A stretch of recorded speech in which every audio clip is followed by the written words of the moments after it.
to the 51st episode of the IGC Podcast. For all our listeners, thank you for coming back. Has it been 2 weeks already? It absolutely has been 2 weeks, man. It's already halfway through November, and it feels like just the other day we started doing this every other week, and that was 11 months ago. Pretty crazy. It is starting to feel like winter. 2 weeks ago, it was like 95 degrees here. Now it's like 50. It was like 80 degrees like last week here, like one day. It was really weird here in New York. It's so odd. But anyway, in your end of the state. Well, yeah, down here where all the fog and the smog is in the city. It's a very nasty. cold 80 degrees outside. This is windy. But yeah, anyway, so we're going to talk to you about games today, and there has been a absolute shitload of games. So before we get started, I'm Greg Gerald and your host. Here forever and always, all 51 episodes, and with us today is you've heard the voices of Naughtiest so far, Yes, and AI Monster as well, Barely, yeah. and Papa J as well. I didn't have a catchy. One beer and let's make it 2 or 3. Quite far. Okay, you're drinking already? That's unfair. You should have said that. I want to drink now. And Kiefer, who just chuckled because he doesn't say words. What up? Going The on, resident PhD in ancient Metal Gear history who probably still has yet to play Metal Gear Solid 5. Oh, Jesus Christ. Kiefer, what have you been I playing? got fired from my tenure. What exactly have you been playing, Kiefer, that you have not been playing Metal Gear Solid 5? Final Fantasy 14, you know this. Oh, Jesus. You know, Game Kiefer, used to be a guild leader in. this game is, there was this game that you were looking forward to last year, like, so much, and I think it was, like, on your highly anticipated list. And it's come and gone, and you haven't played it yet. It's been out for what, like, a month now? 5 weeks? Took too long. I don't begrudge the MMOs that people choose to play. You know, we all have very eclectic tastes here and we play. But really, you have not found any time to play Kojima's masterpiece. I just don't want to play right now. There's another masterpiece Saving it for coming a out. special moment. I don't think he cares.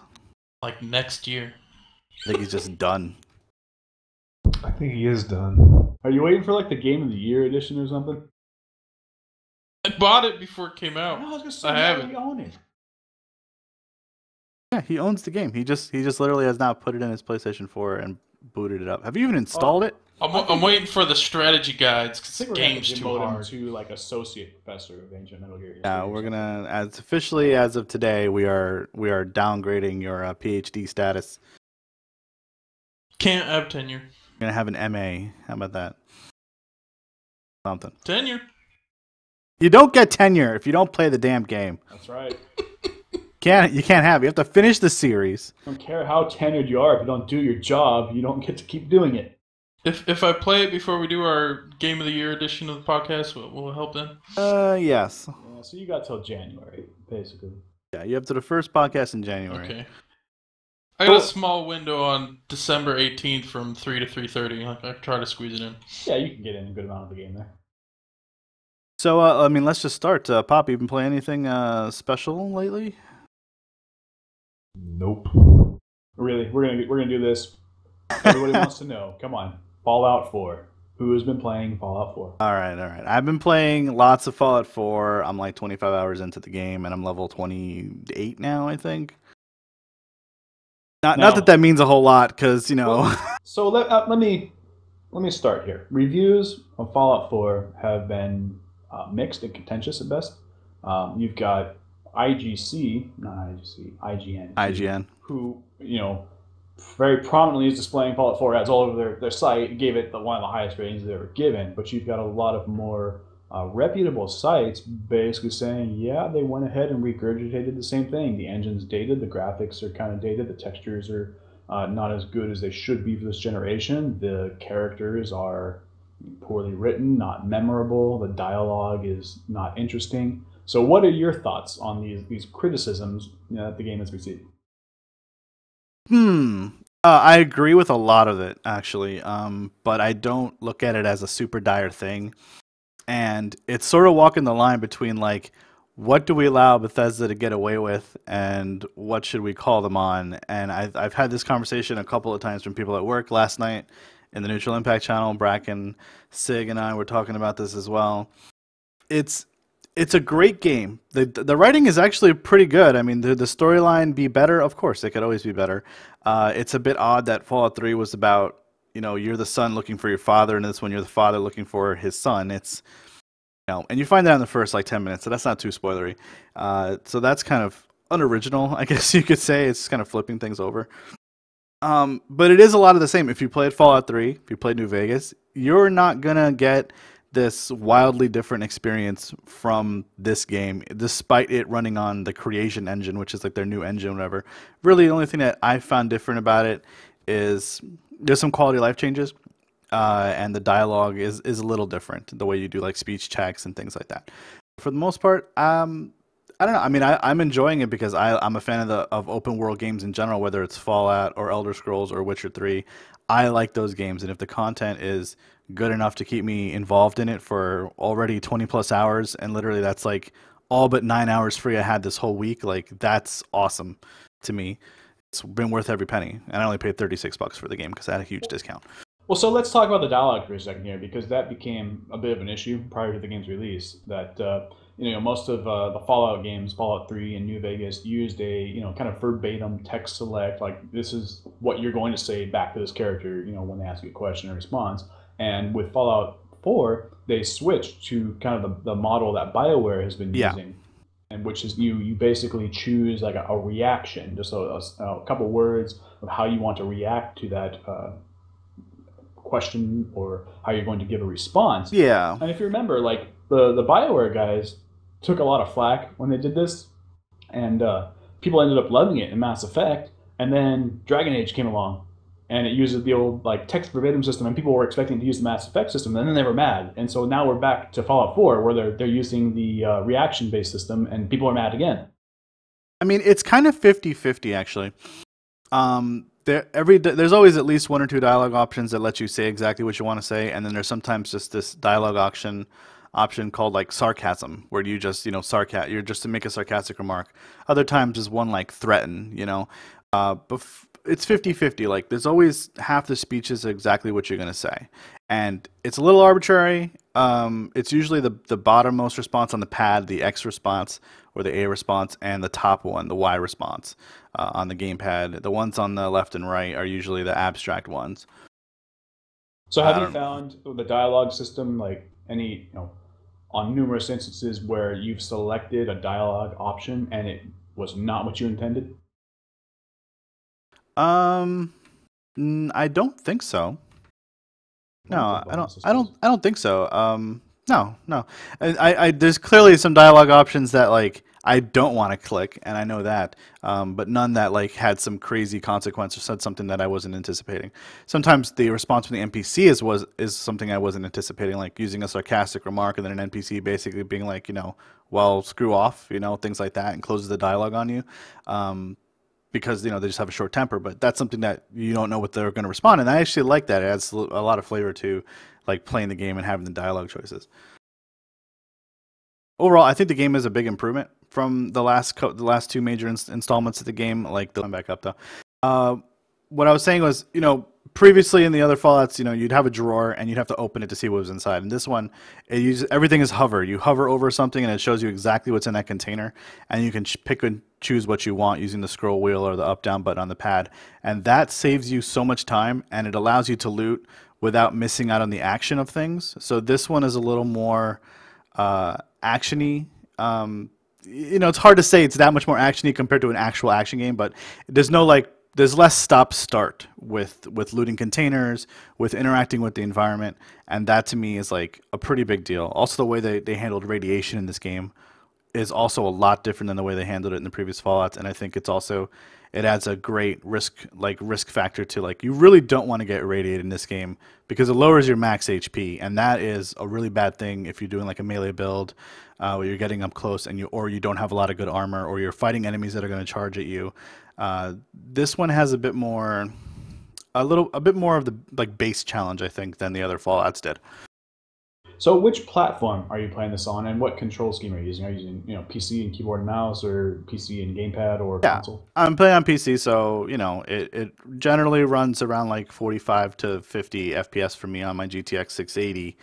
and I'm using a gamepad, so the aiming's a little slower for me, but I can lay back and kind of, couch play it, on my chair, and I kind of like that. I played the other Fallouts with mouse and keyboard. The only thing that's different about it is really aiming and having sort of a wider selection of weapons, but they did add something in this game that actually makes using a pad a lot better, and each directional now has 3 slots for weapons, so you can go right on the directional pad once or 2 or 3 times, hit A, and it swaps your weapons. So at your disposal, you always have 12 weapons or items. So you can put like buff outs or mentats on stuff like that, or stim packs, which is great because in the other Fallouts, playing on a gamepad was annoying. You had a couple of different weapons you could switch to. I think you had a previous weapon button, or you had to pause if you wanted to go into different stuff. This one is a lot better about that. Yeah, so as spokesman for the PC Gaming Master Race, I got to bring it up. There's been a tremendous amount of criticism on the PC port side for the control bindings and the lack of customization that's available to them, and also within like the user interfaces, especially like inventory management and things of that nature. There's a lot of people, including myself, who are kind of just sitting on the sidelines and not picking this one up until the generous folks in the modding community can handle that situation. Because the general consensus is that the UI on PCs is terrible. I don't find it to be that terrible. Like I'm saying, if you're looking for something that is completely out of the box, that wasn't what the other Fallout games were, then you can be disappointed. But this game, the user interface isn't any better or worse than any of those games. I think it's almost exactly the same, and there's just quality of life improvements, like the looting of the container. The one thing I will say that is the most annoying fucking thing about this game that Bethesda seriously needs to patch like fast, and I don't mean glitches, none of that stuff. I mean a pure gameplay kind of thing. One of the side sort of things you can do, and in the game is, and they trained people using the Fallout Shelter game, where if you guys ever played that on your Android or iOS, they have that in this game. But what you do is you go throughout the Commonwealth. There are settlements that you can liberate. Some of them are quest based. Some of them you just arrive and then give you a little quest. Go kill these raiders over there, and then we'll join your cause or whatever. And later on in the game, you can connect the trade routes, or whatever. But every like area has a workshop, and there's 2 things that I have issues with the workshop thing. One, an area, you can only build stuff in an area, I guess, until you connect it with a trade route with the stuff you have available at that particular area's workshop. So if you are working on one town and have a shitload of materials and you want to somehow build up a second town, you have to find a way to get all those materials over there.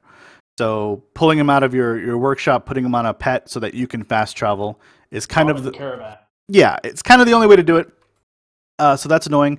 The other thing about it, and this is built into the crafting system, and it affects the armor crafting mods, the weapon mods, the workshop building, like basic buildings and stuff, is that everything in the game breaks down into something: steel, plastic, cloth, oil, whatever, springs. So some items are more valuable than others. Some items break down into multiple of those items. So for example, a fan will break down into a couple of screws, a couple of pieces of steel, a couple of pieces of plastic. Now, in the event that you have a fan in your workshop and you are trying to build like a defense turret, and it says, hey, you don't have a screw in your workshop, but we can destroy this fan automatically and pull a screw from that. And you're just like, hey, I want this defense turret, I'm going to do that. Now, let's say you only needed 1 screw, and the thing that you're destroying, that you're borrowing the screw from, actually produces like 3 screws. The game destroys the other 2 screws. So what you have to do to preserve the most amount of like items and material in the game is to literally, when you get back to your town, drop all your junk on the floor, which is ridiculous. I'm talking like 100 items on the floor. Wait a minute. It sounds like you have a few screws loose. This is ridiculous, okay?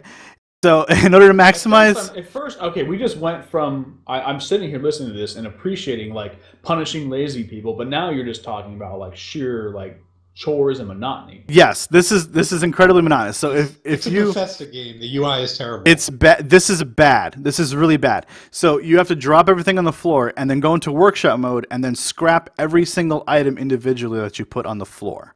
There's no like drag and drop, destroy, scrap all these things, nothing like that. It's individual click and scrap, or hover and scrap. And that's really, really annoying. And that's the only way to make sure that when you destroy, a fan or a typewriter, that you get all like 8 or 9 junk items that it's going to give you, rather than having the game automatically destroy one to pull one item that you need out of it to finish a recipe. That is fucking annoying. Other than that, when that's a big part of the game, but other than that, I don't have an issue with how they've built any other part of the game in general. You know, the usual glitches are there, a couple of little speech glitches. An NPC can walk past you while you're in a conversation with another NPC and push you out of a conversation, which is hilarious. You know, monsters stuck in walls here and there, explosions, you know, not acting properly, things like Quest's that. not working. I haven't. There is one quest. There is one quest I ran across that doesn't work, and I think it's because an NPC that's her friend wants me to complete her quest first. So I can't say it's bugged out yet, and I haven't Googled it. But other than that, you know, it really is nothing new or special. But Game not installing. Oh, you're having issues with the game not installing, so you can tell us about that. It's not just me having issues. So AI but Monster picked Fallout 4 up for his PlayStation 4 and had a unique experience with it. Why don't you go ahead and tell us that? Well, it's a brand new CD, and I put it in, and it's having CD reading issues. So this normally wouldn't be too much of an issue, but in this case, the game has to install 20 more gigabytes of information after you load it, which I've never seen a PlayStation game do ever. So that was pretty unique. The game is not on the disc, so I would not recommend buying a physical copy of this unless you're going for the collector's edition, since you're not really getting the game on the CD. It's weird. Like even the PC copies have like a 5 gigabyte download code, and then like that installs the installer, and then you have to download the game through Steam. It's interesting that they did this, and you know, AI, you said the other day it's probably for DRM purposes, and I agree with that. That's probably all it is. It's annoying for people who are like, you know, more to do with performance and being able to stream the world and its textures, even how bad they are, you know, into the actual memory much faster than the optical media. I mean, large parts of the game do have to be installed. Like I don't have this game on an SSD. It could have done that without connecting to the internet to install something. That's true. It could have just been on the CD and moved it to your hard drive. That's it absolutely could have. Most games do. It absolutely could have. And the PlayStation Network is super slow for me. I get 300 megabyte speed internet download, and I get maybe like at most 2. I utilize 2 of that on a PlayStation Network. Yeah, that's because PSN sucks. With the PlayStation 3, like, I would play it maybe once, twice a month, and would fire it up, and it always had to do some frickin' 60, 70 megabyte system update, which on 150 megabit per second downstream would come in at like 2 or 3 megabits. But I mean, the end result was I tried to install Fallout 4 for about an hour and a half on my stream during Extra Life, and it was no go, so I just had to play something else. I recall we played fighting games, and it was Yeah, but I was playing something different. So it sounds like earlier. My predictions from last podcast about Fallout 4 were correct. It's going to be buggy. It's going to have a lot of issues with it. It's going to have UI elements that need fixing. It's best just to hold off, wait for patches, wait for user mods, and then snag it.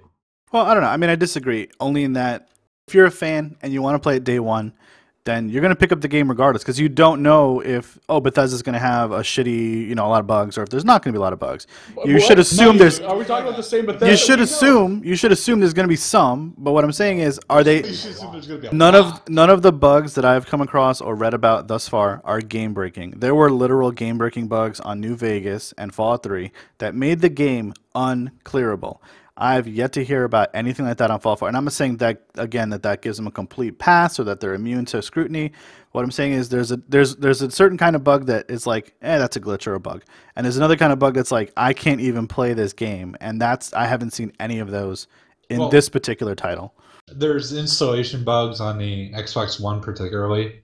And you have to do something with the patches on the Xbox One, make sure you're up to date on everything to download the game. And there's a game-breaking quest in the game that'll prevent you from progressing, I believe. But there's a way around it. It's posted online, so I guess if you really don't want that to happen, you should probably read that fix online. I mean, listen, if you know there's going to be bugs with Bethesda games, that's a given, okay?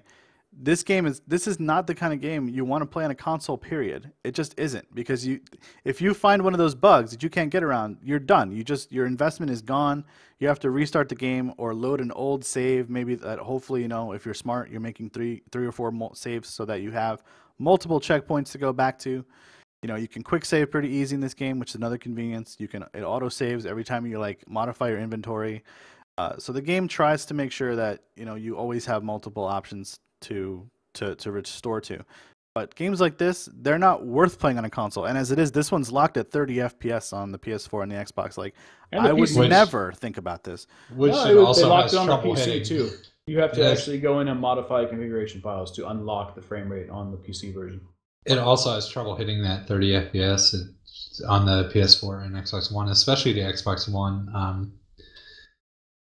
It tends to go there was a comparison video where it showed the Xbox One and the PS4 and the frame rates on it, and it was locked at 30 FPS, but there are a lot of times it's dipping down to 20, when you load into a new area. I mean, I've heard of some serious. Bethesda's engine is tired. It is the Gamebryo engine. They've been using it since Oblivion. They've made changes to it. Yes, they've made improvements. And they like to say it's a brand new engine every single time, but it's not. At its core, it's Gamebryo. Yeah, it still has a lot of the inherent limitations in it, and this is what we're dealing with. Bethesda, get a new freaking engine. Go look at The Witcher 3 and how beautiful that engine is. Put in the time, put in the resources, get the developers you need, and build a new engine.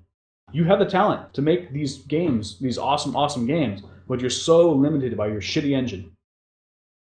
Yeah, no, I agree. I can't disagree with that. When you go into a building in Fallout 4, you load. When you leave the building, you load. When you fast travel, you load. Yes. That does not need to be happening in this game. Loading times. Go look at The Witcher 3. Loading times on this game also are very, very long. Look atrocious. They're long. And the first time I load it into the Commonwealth, when I boot up my game, even if I'm in a building or whatever, but when I first load out into the world, that load is 30 seconds, maybe 40 seconds. It's long. After that, it gets down to about 15, 20, and my hard drive is a 72 or 100 RPM. I don't have this installed in an SSD. It's long, and that is probably unacceptable for a lot of people, and it's borderline unacceptable even to me. Speaking of shitty engines, I was just figured we'd change the topic because we could talk about Fallout forever if sure we could. Really could. Right, let's close it off. What good do you have to say about Fallout 4? What good, great moments of gameplay have you had? I mean, I've had a lot of really good, interesting kills. I love the companions are a little better this time around. I think they have a bit more personality. They each sort of are tied to, again, various quests, but some of the NPCs have quests that go on for much longer. They're not just a one-shot loyalty quest kind of deal. I think that system is pretty good. FedEx quests, as we call them. Yeah, they don't have that too much. And Dogmeat is invincible, and Dogmeat is amazing. He's a very good companion, especially if you get some perks that allow him to actually hold enemies down for you to hit them easier. He's pretty good. He's a great tank because he doesn't die, which is kind of good and bad in terms of a lore perspective. Because you don't want a companion to be invincible, but with him, there's no risk, and if you like that sort of gameplay, then you do, and if you don't, then you don't. Game with a dog that could die is too edgy. I mean, I don't know. So there you go. Fallout Carry 4. stuff for me. If you don't have it yet on the PC, give it another month or two. I wanted to mention too that we had done Extra Life it was last Saturday, the actual game day, but I know that AI did his stream yesterday. I think it was about 16 hours of stream, and then I passed out, maybe 15 hours. Pop and I played. What a pussy! I played a lot of different games. I did Sword Coast Legend with Aether and Siren from Neutral Impact. That was a lot of fun. He's cleared the game a couple of times in different builds, so that was fun. And then we did Rocket League last week. And Papa, something interesting happened at Rocket League. Maybe you want to talk about our friend Sledge who stopped by. Oh yeah, so I guess right in the middle of one of our games, in the middle of the stream, some guy comes in and we're like, "Oh hey, what's up, dude? How you doing?" "Oh nothing. I'm just looking for a gaming community." And he's great. He's like, "Oh yeah, it must have been Google searching because we come up on the top of the list." Sure as shit, that's what he did. Well, it turns out this guy, even though his day job is, what was it, like an accountant or something, who worked in some office at a nice suit and tie job, but by night he does announcing for like the iRacing series. So if you guys are familiar with like Hard OCP or some of the other websites that do like this little iRacing, which is basically like virtual Formula One racing or IndyCar racing, do like all the different tracks and all that. But he announces for it, and so we basically had a real live announcer for our games. We joined awesome. in. We did some 4v4. It was fucking fantastic. It was really, really fun and awesome to have him play. He wasn't the greatest Rocket League player, but man, it made that 2 hours go by really fast, and it was fun. And we had a couple of donations. I think we had 3 donations during that time, and I gave away a free copy of Rocket League, so it was good all around. Guy made out right there, $5. Yeah, I really want to hear this. I know you guys were streaming. I hope that you guys get like a highlight reel going so we can see this. I will work on that this week sometime. Yeah, I will try. I'm actually closing on a house on Tuesday, so whenever I get into the place and have time to work through my video stuff, I will absolutely make a highlight reel for that. You tell the notary public that you're busy making a highlight reel and that he or she can wait. Okay, I'll make sure to do that. AI, you also did your stream. What did you play on that? Well, before the stream, I played Tales of Borderlands, so I just want to mention that real quick. I really enjoyed it. It's probably about equal to The Wolf Among Us in terms of the Telltale game, which is my favorite Telltale game. So this is about matched with that. It's a good game. So I really think Gray should pick it up. Even if he doesn't what was like it called again? Borderlands. The Tales, Borderlands one? Tales from the Borderlands, I think it's called, or Tales of the Borderlands, something like that. Yeah, I probably should pick that one up. Maybe. Is you're a Telltale fan? I know. It's literally the only one I haven't played yet. Or at all. Yeah, I don't even own it, actually. I feel like my wife to play it. But I feel like the choices were a bit more impactful than they were in other Telltale games.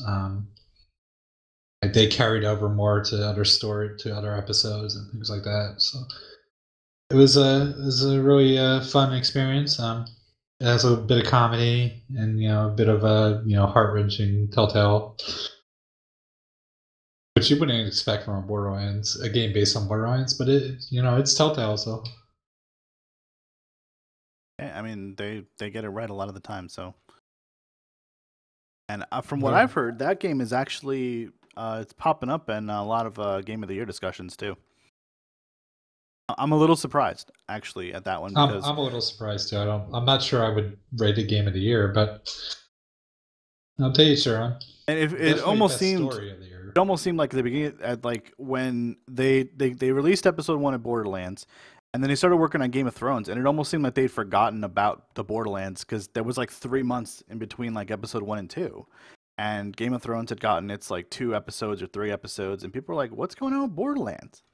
But I'm glad that they finished it up because, they always do a good job with that stuff. And yeah, I mean, everyone's been talking really, really highly about this title. What about you, Naughtius? You haven't told us what you've been playing. Well, I tell you what I played during Extra Life. Oh, yeah, Extra Life. Yeah, keep going. Well, I couldn't play Fallout 4. I tried to during Extra Life, and I could not get it to work. And you'll get it to work. No, I'm just going to send that CD back to Amazon and try to get a new one. But I did play another Tales game, a different Tales game, Tales of Zestiria. Not a Telltale game. Not a Telltale game. Not a Telltale game, no. Namco Bandai. And that's a Japanese RPG if you're not familiar with the Tales of series. Really, really enjoyable combat system. Story kind of leaves a little bit to be desired. Typical cliche anime.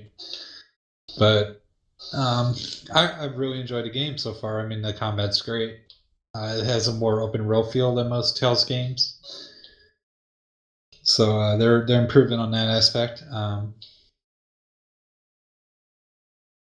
And then I also played some fighting games with Papa We played Skullgirls, and I apparently did not set my stream settings right, so that all showed blank on my stream. Oh, that sucks. And nobody even said anything, even though I had people watching my stream. But I think I missed when you were doing that. But we only did that for about 30 minutes or so. He got a little upset, so we went to. I got upset. You guys are playing fighting games? No. Nah, I right? got less upset when we could play a game I actually remembered how the fuck to play, like BlazBlue. I thought I did much better at that. You did pretty well. You had more wins against me than losses at one point, and then I just kind of beat you over and over again. And then you went Tager and Noel, bitch mode, and just command throw in a massive mix-up combo, me to death. Well, it sounds like you were pulling ahead for a little while at least. I mean, you got to take something good away from that. I tried. You tried. And I did have my mic active the whole time, so you could hear me mashing the buttons. That's how you do it, man. How you do it. Yeah, and as a community, we raised $1,156 during Extra Life. That's awesome. Which is more than we raised last year. Last year was $1,109, so we did better this year by $47. I'm still gonna get some more donations as well. So great, really good. Some time left. We'll see what we can do. Yeah. I also played Life is Strange, which is really, really interesting. I said Tales of Borderlands had a lot more impactful choices than most Telltale games typically had. Life is Strange has even more like impact on the story when you make a choice. It affects like the entire game. But it just changes the story significantly, and I really enjoyed that. The story is a bit more dark than most Telltale games, which is saying a lot. This is another one that, like, after the first episode or two, people were kind of like, I don't really know if I'm going to like this or not, because the mood kind of changed, and if you know anything about the game, you'll know what that means. But it had a really strong ending from what I heard, and there's another one where people are like, I really like this game a lot. I didn't get to play it, but I heard it was really good. Yeah, it's really good. I definitely recommend picking that one up as well when you get a chance. And that's about it for me. I mean, interesting. So I've been for the last 2 weeks kind of walking off the beaten path. Like after the last podcast, Cipher and I ended up in the channel and we were just talking about older games and our love of good real-time strategy games.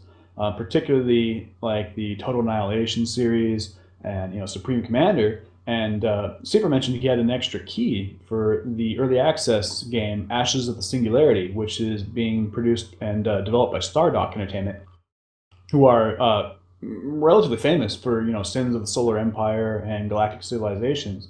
And Ashes of the Singularity is definitely a more Total Annihilation, Supreme Commander focused, or inspired real-time strategy, wherein you're dealing with a lot of units on a map, unlimited resources, but with some production limits kind of capped in there.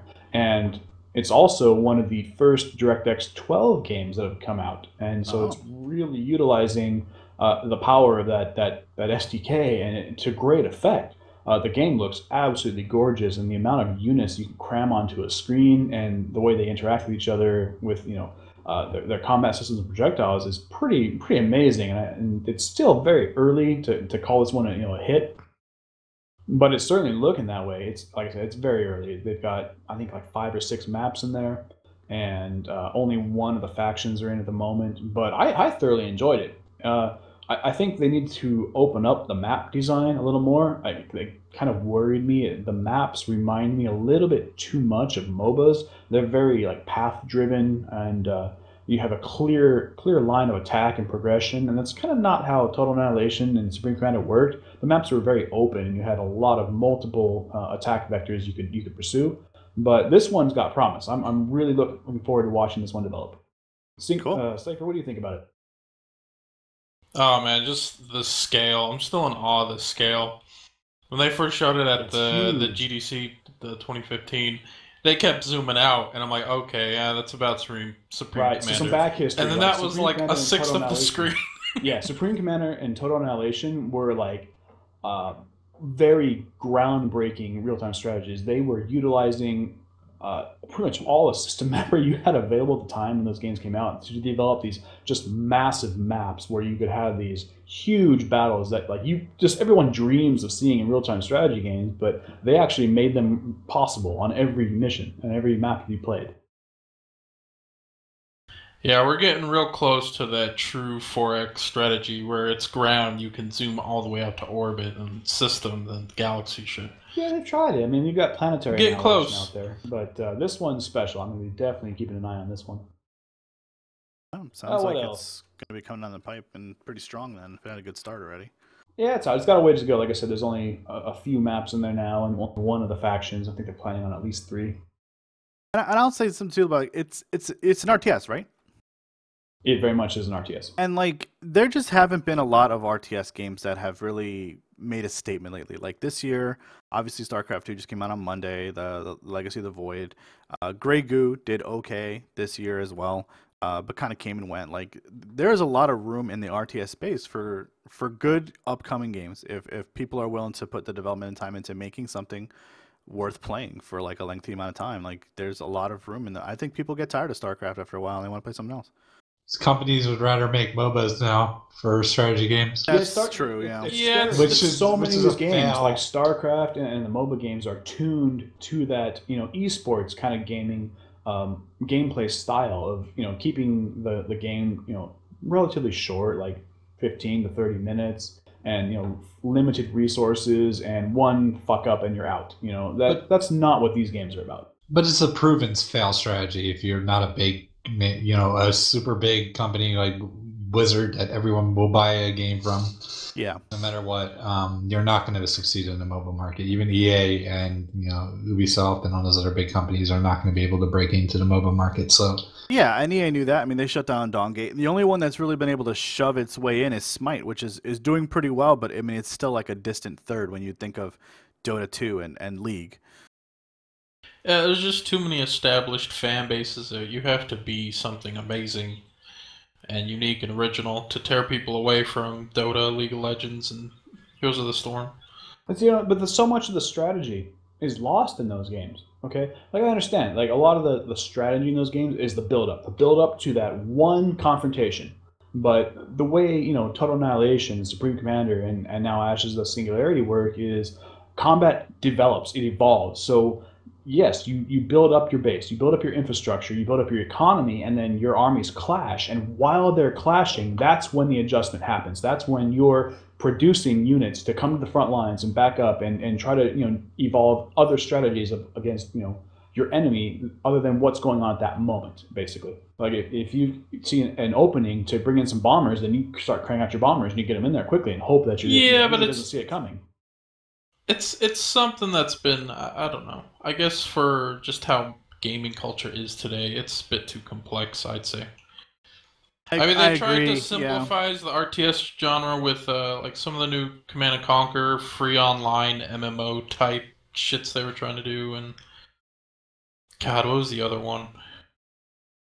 I forgot the name of the other one, but I mean, they tried to simplify it and make it more friendly to a more casual base, but well, I mean, it seems like everyone's doing arena shooters now.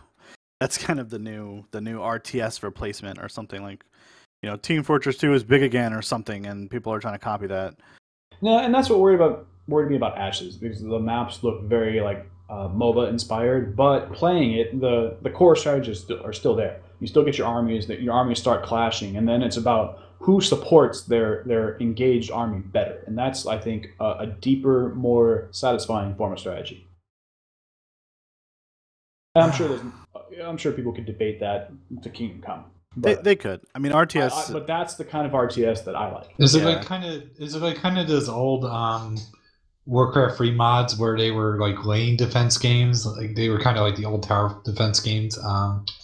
You use units and stuff. They were kind of like a mix between MOBA and RTS. Yeah, to some extent. Anyone play those? But again, these games are built more towards massive armies and maneuvering those armies to their full effectiveness. Well, damn. Are you talking about back to what AI was saying, like a spawn point type system of RTS where you have a certain amount of small units on the field, and they just keep respawning. It's not like the war games like series that we've got right now. No, it's kind of like the lane defense type game where you would actually spawn units and the units would go out and you may be able to control some like a hero. It's kind of like you have direct control over all your units. No, in this game, like if you spawn a unit of like medium like ranged medium armor, then you'll spawn 4 or 5 tanks basically that satisfy that objective, and you tell them where to go and what to do. It's fun. I'm looking forward to seeing this one develop. It's going to be a pretty good game. It sounds like it's going to come up a bunch over the next year or so. Yeah, I think I'll see it, especially being one of the first DirectX 12 games. Another Oxide engine looks real promising. Yeah, it is a beautiful engine. Well, gentlemen. Oh, what else?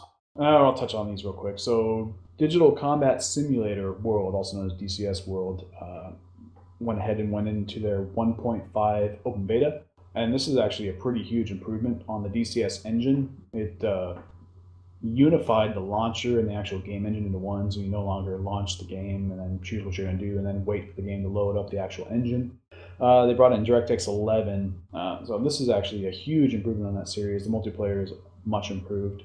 And if you're not familiar with DCS World, it is a hardcore aircraft simulation game. You can call it a procedural kind of button pusher, but their goal is to accurately model the aircraft in that world as accurately as possible, down to full procedure list, and they're tested by pilots who are certified and fly these aircraft. So I don't know. I've been kind of diving back into that. 1.5 is a huge update. It's been a lot of fun. Let's put it this way: you won't get off the ground if you don't know how to start the sumbitch up. Right. True facts. There are levels. This is true.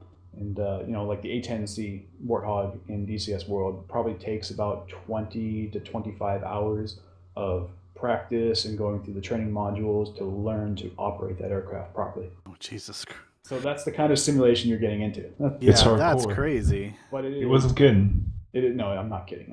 I'll show you guys some videos if you want. But like I said, it's an extremely rewarding experience once you do it. And some people, and frankly, I enjoy that experience. Not everybody. That's cool. Sounds, yeah. I mean, shit, we played a lot of stuff for the past 2 weeks. Got the right fuel mixture. Yeah, turn this engine on before the other one. No, they have very, very accurate models of the P-51D Mustang and the Focke-Wulf 190 Dora 9. I mean, these things are accurate. You have to monitor your manifold pressures and your intercooler mix. It's insane how detailed they get. Oh my god. Yep. Yeah, maybe that just, I don't know. It sounds like I said, hardcore simulation. This is complicated. Not a casual game. If you are getting into DCS World, you truly love like modern and historical aircraft, and you want to have the most accurate simulation experience possible. Well, I'm sure it'll appeal to somebody, or hopefully a large group of people, because I think there's plenty of room in this space too for games like that. Some of that complication also, might push people away because that's like too hard to get into or whatever. There is an extremely high learning curve for the game. There's definitely amount of dedication you gotta be willing to put in. Gotta come in with like hours ready to really dive in. Correct. Oh shit, we spent like an hour talking about. I know, right? I think it's time that stuff already. We should probably cover some news. Yeah, let's talk about some news. All right. Well, yeah, that's true. A lot of games came out. We had the big stream event, and so let's rock and roll. Let's talk about some news, guys. Let's start with the big news coming out of Activision Blizzard. Specifically, Activision has bought Candy Crush's maker King, and they paid $5.9 billion for this acquisition. And I think somewhere in here they talked about how much King makes per day. Something like $1.3 million in microtransactions like a day or something like that. So how many years are they going to take to pay this particular investment off? I don't know. You're thinking about that incorrectly, though. It's not about sustainable profitability. It's about growth. It is about growth. I mean, they've just purchased users, essentially, that they can advertise to, right? Correct. And I guess that's kind of a big deal. Am I the only one who thinks like these mobile games are eventually going to blow up on these big publishers' face? Like they're not going to There's going to be But they already have. The bubble's going to burst, and they're going to lose lots and lots of money making these games. 1983. Yeah, I think we're still. I mean, we may be on the downward trend for it. You know, we may be over that big smash hump that these games made, but these games still pump out a lot of money per day. Zynga. Well, yeah, Zynga's gone. At Bingo. this point, How much? I mean, who bought Zynga? Microsoft? No, not Microsoft. I don't think that's correct. Who bought Zynga? I don't think anyone bought Zynga yet. Zynga's still Zynga. But the CEO resigned recently. Again. Well, yeah. They Don keep losing Maddock. CEOs. Don Maddock was there. No, He resigned. The guy that replaced him was the former CEO. He resigned. Yeah, and then they just had to see another CEO resign. It's been tough times. I think these games still make a lot of money, and I think that's what the bottom line is here. I mean, to put it in perspective, I mean, you know, we could talk about the details of this or whatever, but Disney only paid $4 billion to own Star Wars, and Activision decided they were going to pay almost $6 billion to basically buy a mobile platform for advertisement, essentially. Yeah. That's a hell of an investment. EA spent $750 million. It says right here on acquiring PopCap, which I think is a great deal. That's who I was thinking of, not PopCap. Yes, that was a good deal. I think that's a great deal. By comparison. By comparison, yeah. But this is ridiculous. Like, this is too much money being spent on this company. They're not going to make that profit back. Yeah, the valuation on King here was extremely overinflated. And like I said, this is a company that is not going to see growth. They're only going to decline. So I don't know. I'm curious to see what Activision's overall strategy here is. To try to milk more microtransactions is going to probably make the game even worse. I mean, the company in its current state is only going to start seeing decreased profit margins. So Activision is not going to get their money back directly, via that. They need this company developing and growing, basically. Yes, they absolutely do. They need another smash hit game if they're going to really justify this going forward. I mean, and there's a lot of comparisons here too in this BBC article. I mentioned Star Wars, but Microsoft paid $2.5 billion to buy Mojang this year. That seemed like a lot of money because they basically were just buying Minecraft, right, and all the marketing and stuff to that. Facebook bought Oculus for $2 billion. Amazon bought Twitch for $970 million, and that's EA buying PopCap for $750 million. Yeah, this is just a lot of money that exchanged hands. This is probably the stupidest of those you just listed. We are gonna know in a year or two. They can buy these mobile type game publishers and continue to cater to people who have addictive personalities. Soccer moms, what have you. This might be the acquisition that knocks Bobby Kotick off his little high horse there. But don't they think this is going to start, let's mix these ideas with modern game. There's such a large audience. It's going to work. Yeah. I'm waiting for the Warcraft crush mod. They're thinking that, that's a possibility. Maybe they're thinking that there's something, here that where they can get that kind of gamer to transition over into other kinds of games. But I don't see it happening personally. And those people that play those kinds of games, they're pretty casual, If you get extra loot in World of Warcraft. They're casual and they're fickle. Playing Candy Crush. Brand loyalty. They'll move on to the greatest, hottest next thing. They certainly will. And if it's not King's Candy Crush 2 or 3, then Activision's going to be in the red for this one. All right. Okay, so we now have confirmation that on the specs for the PlayStation VR headset, which I thought was interesting. So let's go through these. Maybe Naughty, you can shed some light on whether or not this is up to snuff. Well, I think because you have the closest, you have the best familiarity with the VR. So 5.7-inch OLED display going at 1080p, 120 refresh, super low latency. 100 degrees FOV, head tracking, HDMI interface, and it's going to be launching first half of 2016. So the first thing we got to talk about here is the display. The 1080p display in a VR headset is inadequate, basically. I don't care, if it's a Super AMOLED or an IPS display. What you're going to deal with is, dot pitch, the spacing between the pixels, which results in what everybody in the VR community calls a screen door effect. It's like looking at the image through a screen door. And it was very prominent on the Oculus DK1, which I had somebody loan to me and played with for a while. and then that was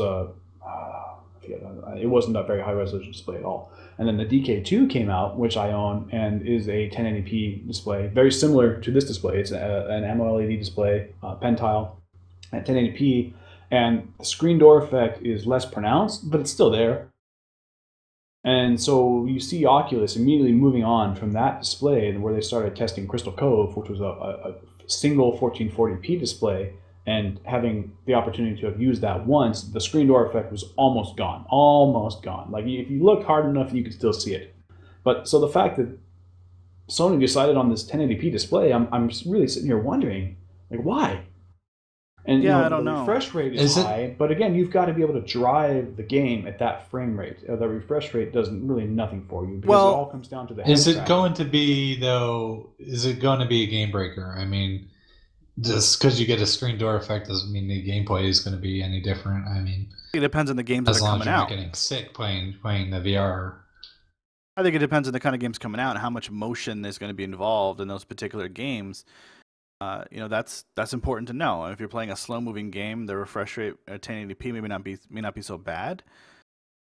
It varies from person to person, but we've pretty much discovered that for people who are extremely motion sensitive and get motion sick very easily, that if these games are not running at about 80 to 90 frames per second with a synchronized refresh rate, the head tracking basically triggers motion sickness. So you've got to be running these things at 90 frames per second. But I'm pretty sure if you get triggered, if you get motion sickness easily, you're not going to want to do VR at all. I mean, it doesn't matter how fast the refresh rate is going to be. No, but that's one of the overarching goals, is to develop these VR systems that can accommodate people who get motion sick. And to some extent, they do it very well. I think the DK2 runs at 75 hertz refresh rate. And so if you sync to that, I have no issues. I can wear that thing for hours on end. Some people still have issues with it, but they found 90 is about the sweet spot. And I'm pretty sure, having listened to the guys and read some stuff about that have been at shows demoing the PlayStation VR, that this is actually going to have a box that comes with it that makes sure that refresh rate stays where it's at, because everyone knows that PlayStation can't actually output this. So there is an add-on to this, and that's one of the reasons why I think it costs so much damn money. They haven't said the price, but we know it's going to be the cost of a gaming platform, which is about $300 to $350 at this point in time. So it does have a little extra juice powering it to make sure it stays there. I'm not sure if that 120 refresh is... I'm skeptical. I am very skeptical. Like I said, the head tracking is what matters the most. So if your rendering platform is not capable of keeping up at about 75 to 90 frames per second for the head tracking, then you start to see desync between your head movement and what you're seeing in game, and that's where the motion sickness comes in. It may be that box is there just to keep things in sync. I mean, I don't know what it's for. It could be, but okay. I have no idea what it's for. So they've got a magic box then. They've got something that plugs in between it and the PlayStation, yeah. It looks adds some juice to it. Exactly what we thought it was going to be. A tech piece for Flower 2. Yeah. I mean, they can't do past 1080p. They mentioned that when they're questioned about adding 4K support to video. No, but you can downscale.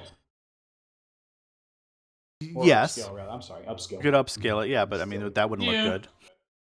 It'd be fine. You render it a lower resolution, upscale it, and that's what they've been doing for the last 10 years on the 360 and the PS3. That's true, then. I mean, we've seen how some of these VR games are going to look, and they're not really that pretty. They're being downscaled for sure. Some of them are very pretty. What I thought was interesting, I'm talking about the ones specifically with the PlayStation VR. There's some games that will have VR support that are pretty looking, yes, but the ones that are made specifically for the PlayStation VR are generally not as nice looking as typical PS4. Not as graphic intensive. One of the things I thought was interesting too here, the gameplay actually outputs both to the headset and to the TV as well. So there's other people who are going to be able to watch you play the game. That leaves some room in the space for people playing asynchronous multiplayer or co-op games. So, I thought that was an interesting thing that they would just kind of tacked on with it. But yeah, what Naughty's talking about, the refresh rate is going to be everything, because, there's going to be people who don't know any better when this stuff first comes out, and they don't understand the resolution difference, and just some small subtleties. That motion sickness crap, a lot of people will notice. Yes. I can deal with the screen door effect from a low. There's going to be a display. huge, But from my huge personal down experience, upvote shit for this kind of stuff. yeah, my personal experience, I've ridden tugboats out to oil platforms in the middle of freaking storms. Like I don't get seasick. I'm not inclined to motion sickness. However, when I was playing some VR games basically that weren't optimized and didn't run well, like especially like Elite Dangerous in the early days on the DK2, where it wasn't very well optimized, and you'd get like sub 60 frames per second on the DK2. It got a little disorienting. It was not. Well, I mean, not even the motion sickness. I mean, that's going to affect a lot of people, but just seeing the stutter, but you're just going to sit there and think, well, something's wrong. This seems wrong. Well, this is why I think for Sony it was important that they had their own studio developing games specifically for this, so they can control the quality that comes out. Yeah, they're the smart games that guys. come out. They're not gonna release a game for this thing that makes people sick. I don't think. Or that looks terrible because it'll speak bad about the headset. Okay, it'll come in first half of 2016. So there you have it.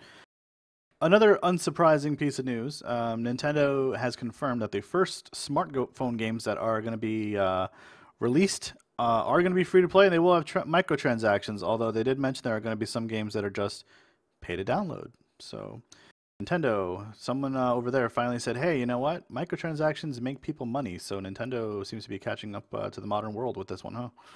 No, well, we did know what their first game was, and we knew it was a free-to-play microtransaction game. Yeah, it's before some this article, weird game called like Mitomi, where you make like a me, That's and it's a communication platform. They're going to make more money with their real-world microtransactions. Yeah. Fucking amiibos.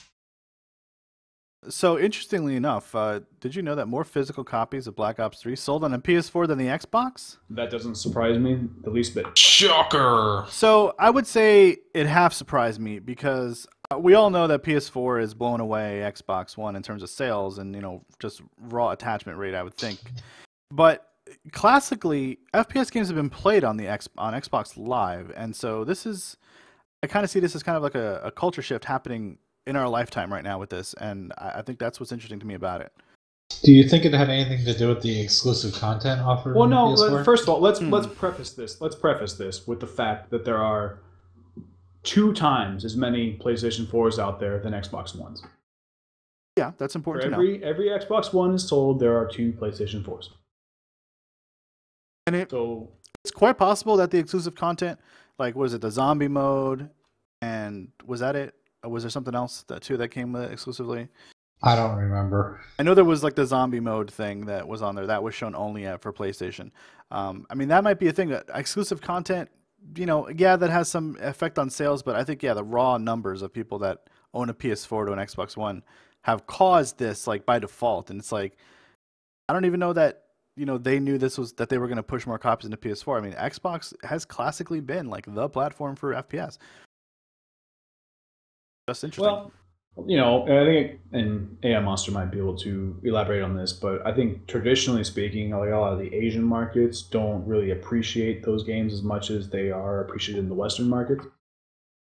That is true. Yeah. But, it was interesting because Famitsu or whatever it is. Famitsu?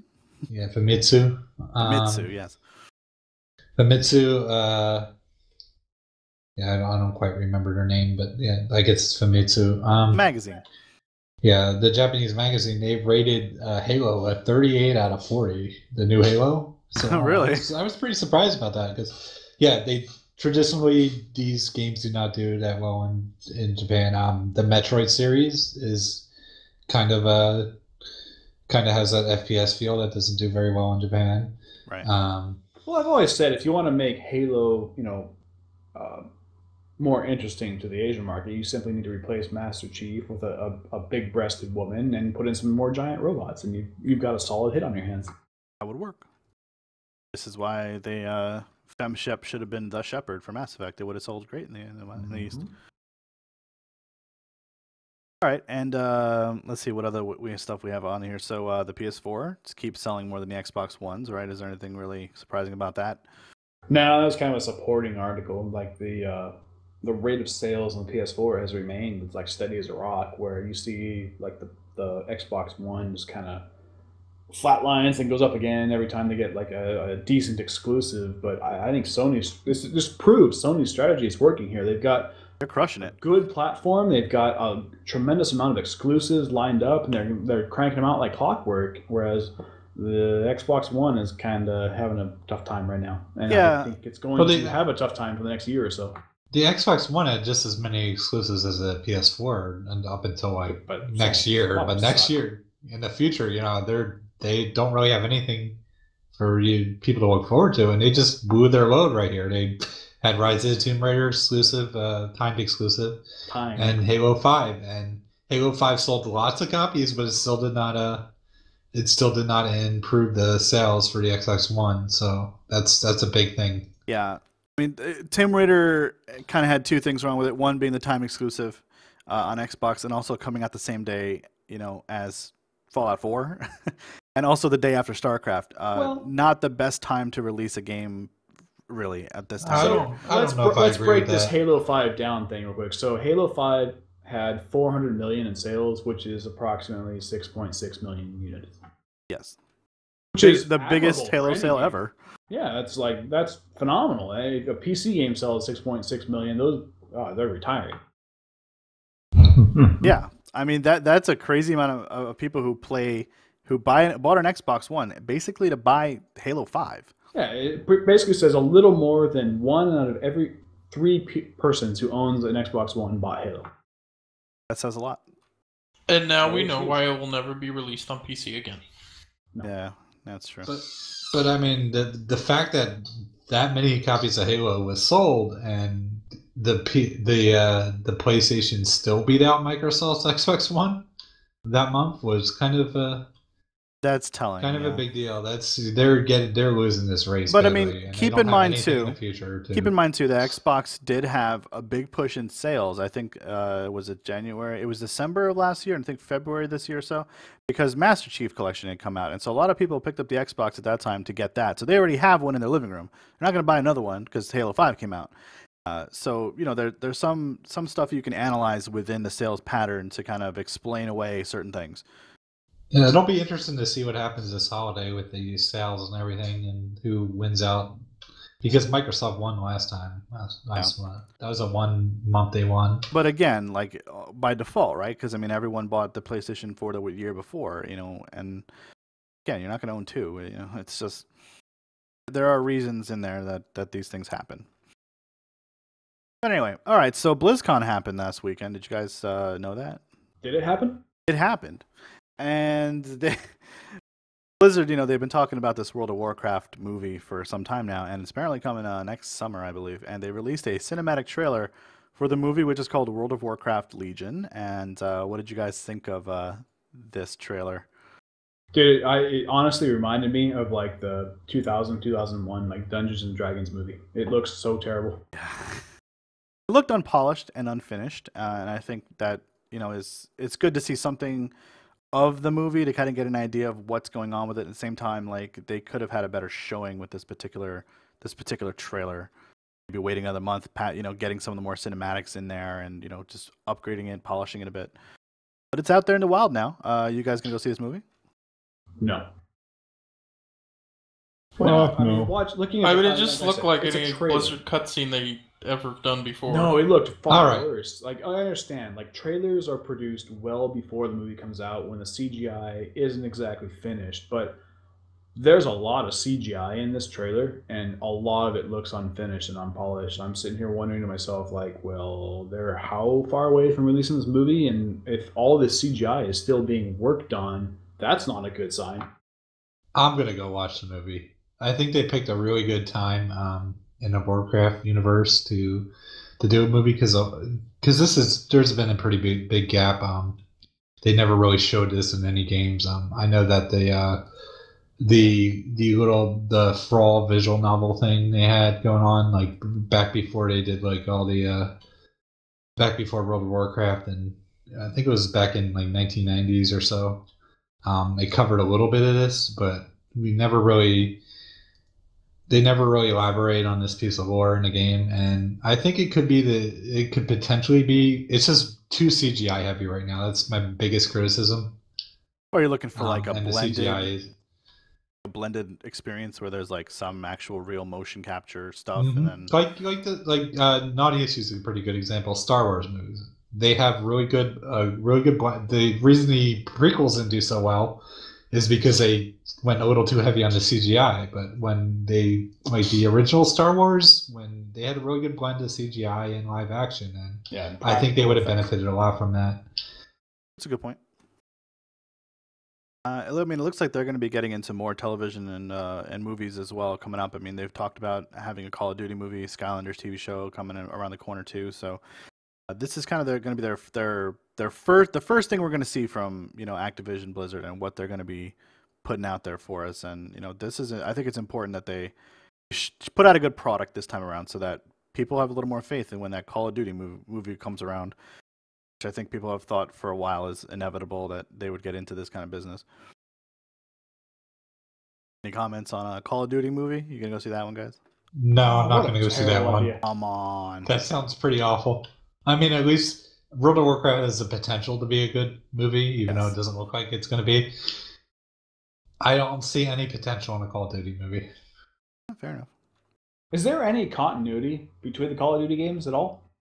Like, do the plots, carry over to the next? Michael Bay explosions. I haven't played them in so long. They need to have Michael Bay as a director. Yeah, they're all kind of their own like self-contained individual plots. There's no continuity between them, so thus my stance is there is no place for a series or movie based on that. If you want to call them plots, I mean, it's basically like fucking American Soldier.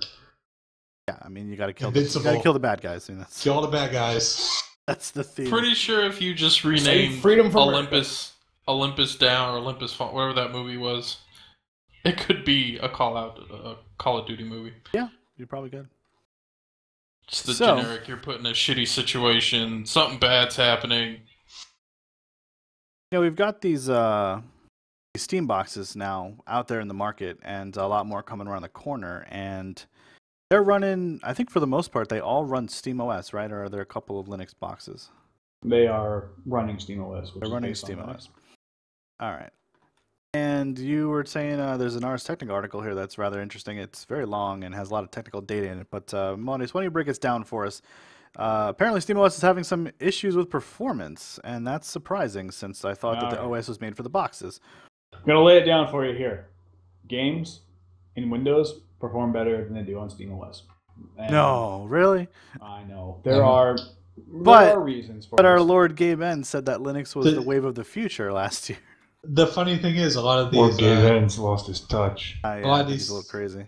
A lot of these Steam machine companies are just using the Windows OS over to SteamOS. So, on like hardware, we're seeing appreciable amounts of performance decrease on like games. So the same games running on SteamOS and on Linux, and the same games running on Windows 10. The SteamOS is performing better, and this is a credit to Microsoft and NVIDIA and AMD for the optimization work that they've done with DirectX and the AMD and NVIDIA drivers. Yeah, the simple fact of the matter is this same amount of work has not gone into the Linux side of things. If you ask anybody, they'll tell you the hierarchy for video drivers in Linux is like NVIDIA is pretty good, AMD is fucking terrible. So not really that surprising. We need to see some maturity and development here on the Linux side of the drivers, and hopefully SteamOS will drive that. It's a good platform.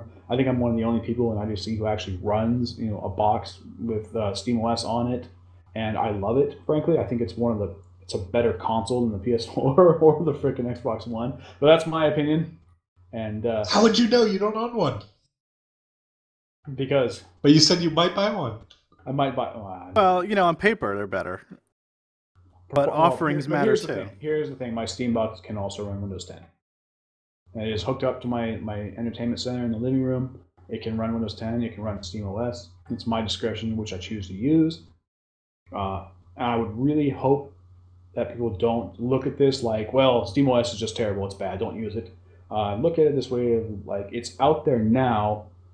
If we support this, we kind of get away from the Microsoft side of things and can develop a more independent gaming platform, which is to everybody's benefit. It's going to be tough because, despite some of the negativity surrounding Windows 10 in terms of what it does for advertising and the shit that it installs and activates when you first get it on your PC. It was also free to people to upgrade, and I think that's part of Microsoft making a push, in this space. And again, they had to ignore the whole what Sony's doing for a little while over here with Xbox and their VR stuff and focus on how they were going to integrate Windows 10 across their mobile platform, their game platform, and their PC. And it also helped a little fight the battle here a little bit because, yeah, it is the superior OS, but it's also kind of the only OS most people use.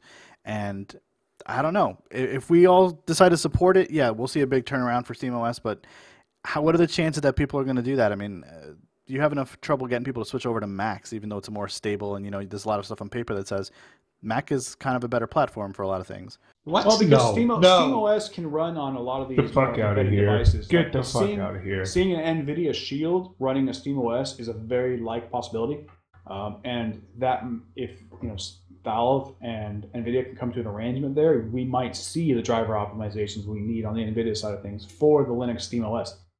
There's a lot that can be done here. This is just very early. Valve is, really sticking their neck out here, and I applaud them for doing so. But at the same time, we have to call it for what it is. Your games are running poorer on the SteamOS than they are on Windows. And what are we going to do to fix that? Well, it's not good news for the Steam boxes, that's for sure. No, it's not. But there's other good Steam hardware out there. The Steam controller is out. The Steam Link is out. The Steam Link is out. Which I heard is really good. And it's very Steam smooth. Link is pretty good. Good news coming from Valve, at least on that front. I mean, let Valve play the long game here. I mean, I think they're completely vested in this product. They're going to continue to support it. They're going to continue to develop it. And if you think otherwise, look at NVIDIA and the NVIDIA Shield. How many times have we written off the NVIDIA Shield, and all of a sudden, bam, new NVIDIA Shield is out. Basically, every time I hear that word, I write it off. NVIDIA Shield. I still don't know what its purpose is entirely.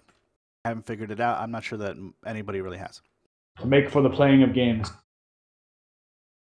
I don't know. I know. Let's go over one more news article before we talk about the TGAs this year. We haven't talked about Ubisoft yet, or do you want to talk about the GTA 5 mods? What do you guys think? Ooh, it's a tough one. They're both juicy. Who do you want to bash? I want to bash Rockstar and All right. Take-Two Interactive. That's Bash fine. Konami. Well, let's bash them all. Let's just bash them all briefly. So Bash them 5. briefly then. GTA 5, highly successful game, has a multiplayer platform, GTA Online. Rockstar has been extraordinarily heavy-handed in metering out the bans against people who go against their financial model. And their financial model with GTA Online is the sale of shark cards, exchanging real-life money for in-game money. It is that simple. If you exploit or come up with a workaround or do anything that allows you to make in-game money outside of their authorized and approved system of making money in the game, you are fucking banned. And even if you don't, you're banned. And even if you don't, Even if you're just trying to make something fun. Very protective about this. Yes, they want, and this isn't to say they're completely holy here and we're just trying to protect our game. No, they have taken multiple steps to increase the sales of the shark cards. When the game first came out on the consoles, the prices of items and vehicles and aircraft in the game, they deemed too low. So they increased the prices threefold. So you had to spend more of your in-game money to buy these items, and thus they hoped you would gravitate to buying these shark cards. And these shark cards are stupidly overexpensive.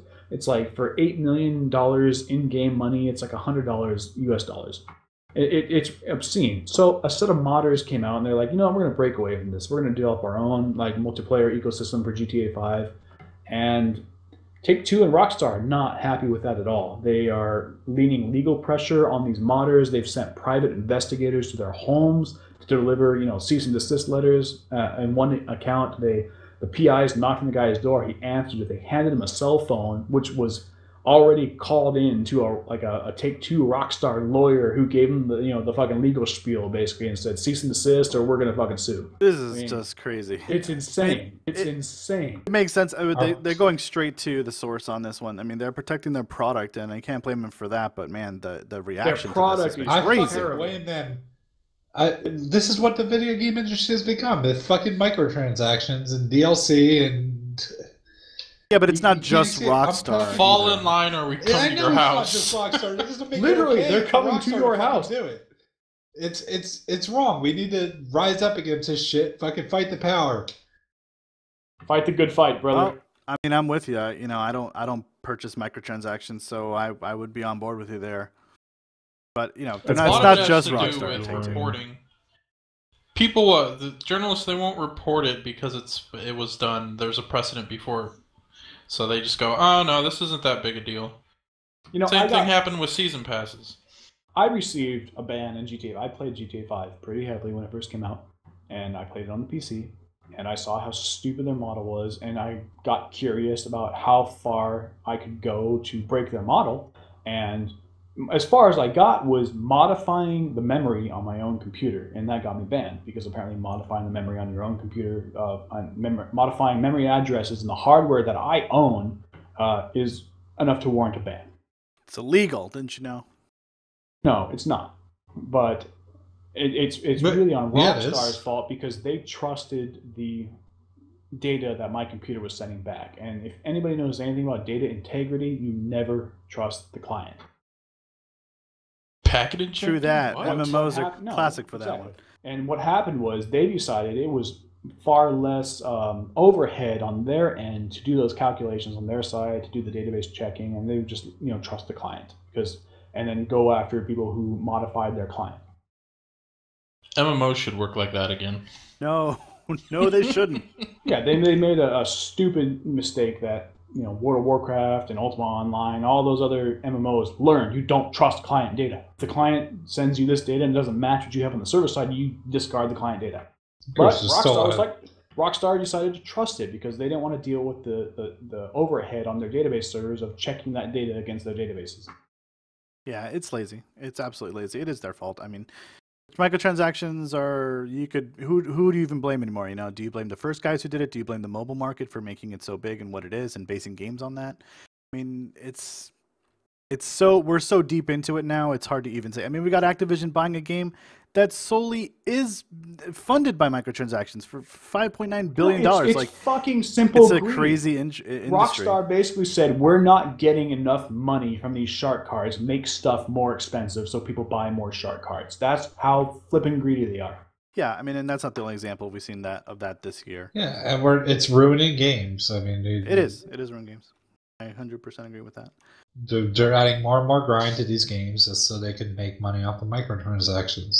So I mean, Last last year and the year before too, with the Assassin's Creed series, we saw microtransactions creep into the games, and AC Syndicate was not really that much different. And the sales, not directly related to that necessarily for they're directly related. Syndicate, have also been sort of hurt by Unity's poor release last year.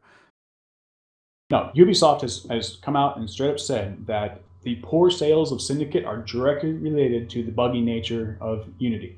Right, the buggy nature. I'm not saying that it's related to microtransactions, but yeah, the bugs and stuff. I mean, that's going to have an impact on your series if you release a really bad title and then next year try to release another one. I think this is very pro-consumer. Hopeful. Now, Syndicate has been actually fairly well received in the community. Apparently, it's not as buggy. I don't know if that's an improvement, but it's there. It's they're saying the story is decent, the game is plays well enough, but they are living under the shadow of Assassin's Creed Unity, which left a very, very bad taste in a lot of people's mouths. Well, Assassin's Creed Unity didn't really have a story issue. The writing was too pretty bad. good on It's that. a free market reacting to your shit. Yeah, Deal with it. but it's a good response by the consumer to actually respond that way, right? To say, oh well, we don't trust this product, or we're losing faith in our product. That's a the good best thing you sign. can do is vote with your wallet. The best thing, no, that's not true. The best thing you could do is yell really, really loudly. Make sure these companies know you don't tolerate this shit.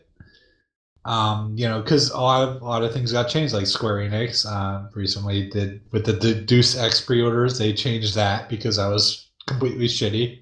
Yep. And that was because people yelled, and that's right. what you need to do. You need to yell. If you vote with your wallets, they're just going to think, "Hey, we're not going to make these games anymore because they're not selling We should raise the price of our in-game items, and then they'll charge more for their cards. That's the thing. I don't want to live on this planet anymore. Well, You make both. Konami doesn't want Kojima to live in this planet anymore either. So coming out of Konami, some more. they have closed down Kojima Productions in Los Angeles, who was creating Metal Gear Online, so that's now officially done. So hopefully, supposedly. Yeah. Kojima Productions Los Angeles will no longer be involved in the development of Metal Gear Online, so you can expect any new downloadable content and anything that involves a microtransaction to come from another Konami developer. Wonderful. Isn't that just great, guys? That's awesome. That's what everybody wanted. Award season. I'm gonna worry about somebody who buys a new Metal Gear. Like, what are your? Do you think that game's gonna? Hey be good? man, Seifer's not going to even buy it. Konami's run by the Yakuza now. They're just doing pachinko machines. They have no need for game studios. So developers. are we gonna preface this one with the Game Awards from last year? Let's go right into that. So our last bit of news is so the Game Awards this year are Wednesday, December 3rd. It's a Wednesday, could be a Thursday. It is a Thursday. And according to Shack News, they've showed the nominees on here for a lot of different. Man, they have so many goddamn categories. I bet we'll see less than half of these on the stage like last year. But looking through this list, what did you guys think about, let's say, Game of the Year? We'll start there. I put it in the comments. We might as well just call this one the Witcher 3 Awards Extravaganza. Yeah, I feel like that's what's going to happen. I don't think so. Really? Who else is in the running? I think Bloodborne So will we win a lot. you got Bloodborne, Fallout 4, Metal Gear Solid 5, Super Mario Maker, and The Witcher 3 for Game of the Year. Those are the 5. I would nominees. probably vote Bloodborne over Mario Maker, baby. I'm a Witcher Not 3 Mario guy. Maker. I think Mario Maker That's a solid list. It is a solid I gotta list. say. Yeah, their nominations were pretty good last year, except for I don't think multiplayer Fallout game. 4 deserves a spot on there. Not I don't not think yet. there's been But what enough else time did you for put Fallout on? 4 to be on there.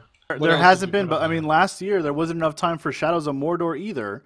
Well, no, That it just one Game of the Year. So it irritates me because I see Fallout 4 on there. It just came out like last week, but you go to the best indie game, and Rebel Galaxy is not on there. but Rocket League's on there, so that'll win. Rocket League is definitely on there, and it's probably going to win. But Also Rebel in there Galaxy for best has racing been game. like I a think, a sleeper indie hit of the year. Like it has got amazing sales and reviews.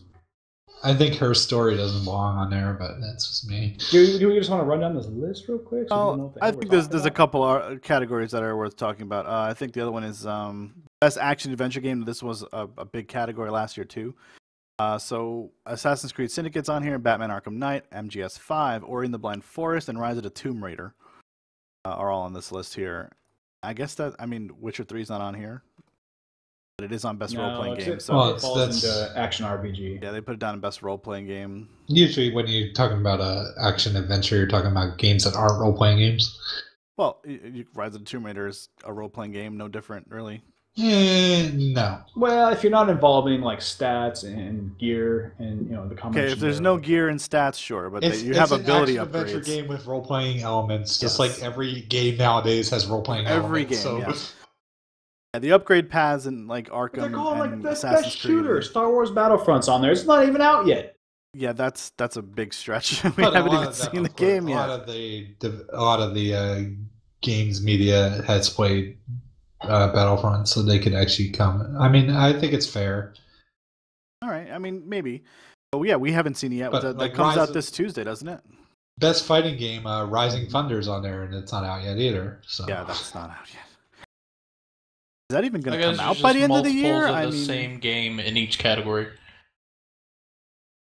Did they have this family game category last year? I feel like I wasn't on there. So let's talk about the Game Awards, the presentation side of things. Okay, I think that's fair. Yeah.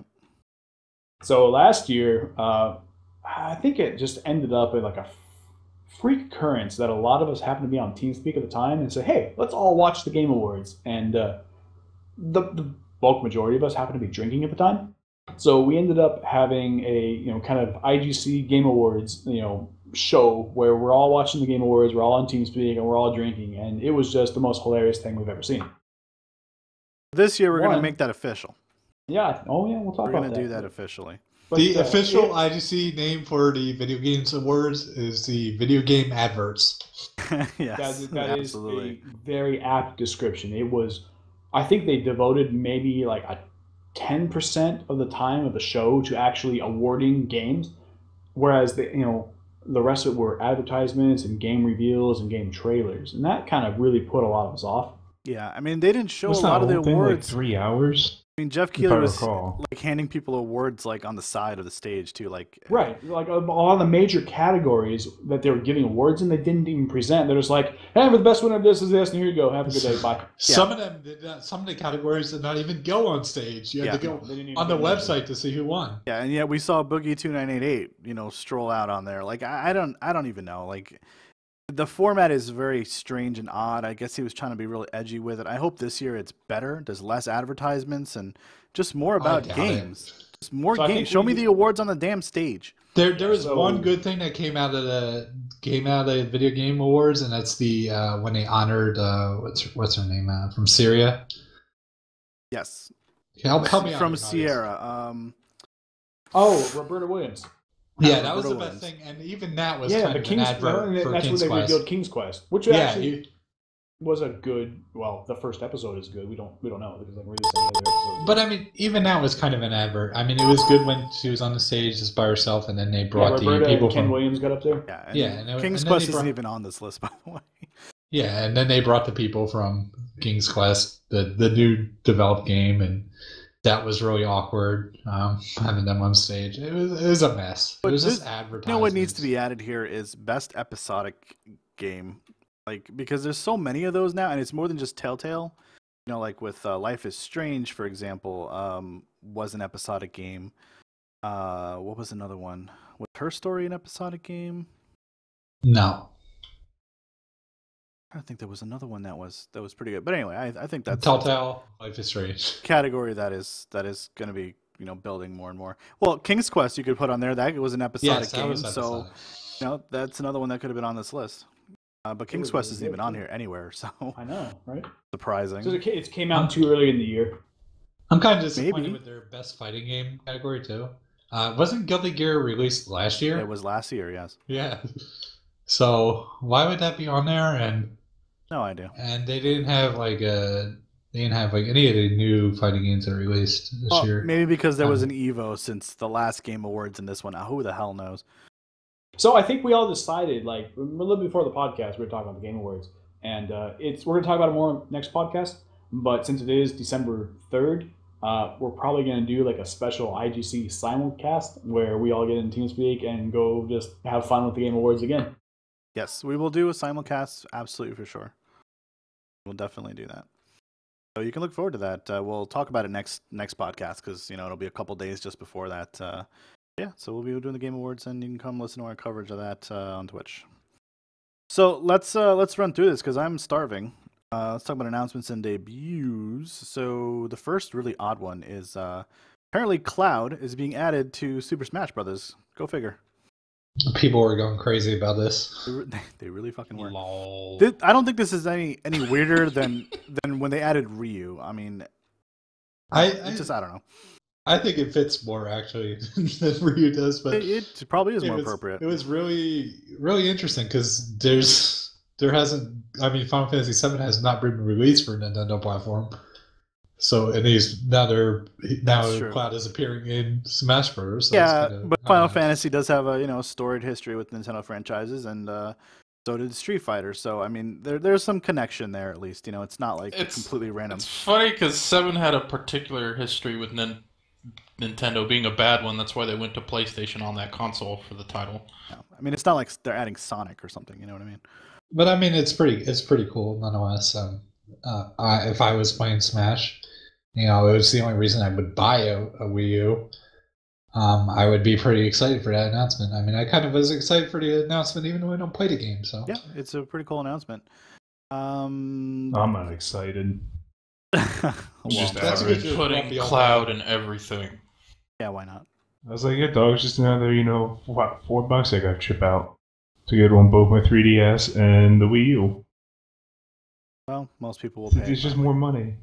Fuck it, I'll pay it. So Game of Thrones Telltale is going to wrap up this Tuesday with episode 6, The Ice Dragon. I actually did play episode 3 and 4 on my Extra Life stream. I have to do 5. I guess I'll do 5 and 6 together, maybe next week and the week after. I am looking forward to finally picking the series up and shotgunning it, because if you know me, yes. I wait till all the episodes are out in the Telltale series, and then I go snag it and I shotgun them. Same. All right, so Samsung Gear VR releasing November 20th. You can pre-order it now if you're into that sort of thing. Plug your cell phone in, get that VR experience on the cheap. Word. And BioWare released the teaser trailer for Andromeda, the new Mass Effect-based series. Yeah, they're really playing this one off as on the exploration side of things. I'm curious to see how it's going to work out in the game. Yes, they are. It was an interesting video to watch. I mean, there's not a whole lot of gameplay. There's no gameplay in it. None whatsoever. It's just looking through the galaxy, and you're going to Andromeda, and you're going to be exploring, and it's probably going to look just like the Mass Effect games. Why these companies do this. I'm sick of these teaser trailers with zero gameplay in it. Or cinematics or any of that. Keep their name in the press. That's why. Just let you know it's coming. I don't know what this one is. White Day, a labyrinth-named school, is being reborn for PlayStation VR. What does that mean? So this is White Day, a labyrinth-named school, basically. I am surprised Naughty put this on here. It sounds like a Japanese word. It is. It's Korean, actually. Why couldn't it be a Black Day? Very, very well received, like kind of Korean, like psychological horror adventure game. But the fact that they're adapting it to the PlayStation VR, I mean, it's an older game, older engine. It should run actually really well on the PlayStation and give a very good experience. And I watched, I forget what his name is, the gamer blogger who always does like top of the morning laddies. That guy. I watched him play it for like an hour, and like there were some genuinely like disturbing and frightening scenes in it. It looked interesting. Okay, something to look forward to. If you have a Vita, you can also look forward to Stranger of the Sword City getting a release date and a trailer, apparently. Spring 2016. It's coming. It's a dungeon crawler. From experience, They make Demon Gaze and the Tokyo Best games. So it's being released by NISA because they tend to release experience games. So I'm probably gonna pick it up. I really enjoy those dungeon crawler games. I know you do. See you playing them all the time. And last announcement here, Future Unfolding got a new trailer. This is AI, another interesting one. Yeah, I didn't really look into it though. He's like, I put it on there. I don't know. I was kind of in a rush. So it's kind of like a top-down, walking through stuff kind of game, like an adventure game. It's a very unique art style. Yeah, it certainly does. Don't know what the purpose of the game is. The trailer is kind of vague. So it's like destroying trees and clearing like places, and maybe you're going to build stuff. Who knows? So also part of the announcements, I guess, for MMO stuff. So the first raid for Guild Wars 2, Heart of Thorns, is coming out this Tuesday as well. You guys looking forward to that? Can't. Nobody to raid with. Nobody to raid with. Don't have people to raid with, yeah. Not all these fucking flakes, all these Tony the Tigers decide to put their names down and not come back. And so, it just seems like nobody's really interested in really trying to pull it together. We're all going to kind of figure out if we can go one way or another. And well, it's coming. Coming this Tuesday. It is coming. So if you guys want to play with us, let us know. So, Naughty, so when you tell us what's going on in Star Trek Online, then. Yeah, this was kind of cool. This is like a feel-good story. So Star Trek Online partnered with like kind of the group sales site Groupie, and they offered a ship sale, basically, with 70% of the proceeds going to Chase Masterson's Pop Culture Hero Coalition. And if you're not familiar with Chase Masterson, she was in the Deep Space Nine series, played Dabo Girl Lita and also like Admiral Lita in the Mirror Universe events. But anyway, her Pop Culture Hero Coalition creates anti-bullying programs at like pop culture events and schools and local communities. And through this ship sale, and Cryptic and art games in general are very, very stingy about ship sales like outside of the game. But for $10, you could pick up like 3 tier 6 ships, which are the highest level ships in the game right now. plus backfill some of your ships with like $1 each for like lower tier ships. And through this sale, they've raised over $50,000 so far, with 70% of those going to this charity. So this was kind of a feel-good story, a good cause. Yeah, and there's ships selling out on this page too. Groupies.com. They sold out so Online. quick. Like they offered 2,500 of the tier 6 ship packs, and for a minimum donation of $10, and those were gone. Yeah, in they're all an gone. hour. And they offered them at like European time, so a lot of the people in the U.S. were really, really pissed. So Arc Games and Cryptic went ahead and provided another like batch of ships and made a lot of people happy. They got a lot of money for this cause. It was a good thing. That's great. That's really great. We need more anti-bullying programs in school for sure. So that's cool that I agree. the money got raised. Alrighty, so our last segment here. Let's blow through these upcoming games. AI, take it away. Fuego. I think Nadia should talk about that one. Want to talk about Fuego? Fuego isn't really, I don't know, it's hard to call it. It's kind of like a two-person like battle dual strategy game where you're placing various animals like rats, badgers, and whatnot, and kind of like a Mexican standoff where they got a pistol aimed at somebody and a pistol aimed at somebody else, and you're trying to achieve goals. It's a very simple game, but it looks like there's a lot of depth and strategy there. It's very, very highly rated by the early access folks. So It's cool. It looks really cute. Yeah, expect it to be not very expensive, maybe $10, and I don't know, it might even be $5. Might see some Steam gifts going out and some matches going on. There's some other big game coming up too. It's like a Star Wars game or something. Yeah, I think so. I mean, I think so. Yeah. It's Battle. Is it a Rogue Star Wars Squadron Battlefield? game? Maybe. It's the other Star Wars Battlefront. Yeah, it's Star Wars Battlefield. Oh, Battlefront. That's right. From Battlefield, 2015. right. Something. Man, Yes. I wanted to like this game so badly, and I'm so disappointed that it ended up the way it is. Well, if you like why? Battlefield, No, like If- I don't have anything wrong with. There's nothing wrong with Battlefield, but like Star Wars Battlefront, the first two games were just about jumping into the game, jumping into a map, and having fucking fun. And in this one, they're like, well, we can't have that. Make them unlock shit. Make them play the game. Make them do microtransactions. And that's what this thing boiled down to, and that just got me off the series so much. So is the What IGC every game consensus boils that down we're to. not getting this and we're not playing it? I played the I won't be beta. playing it. I played the beta, and I was disgusted.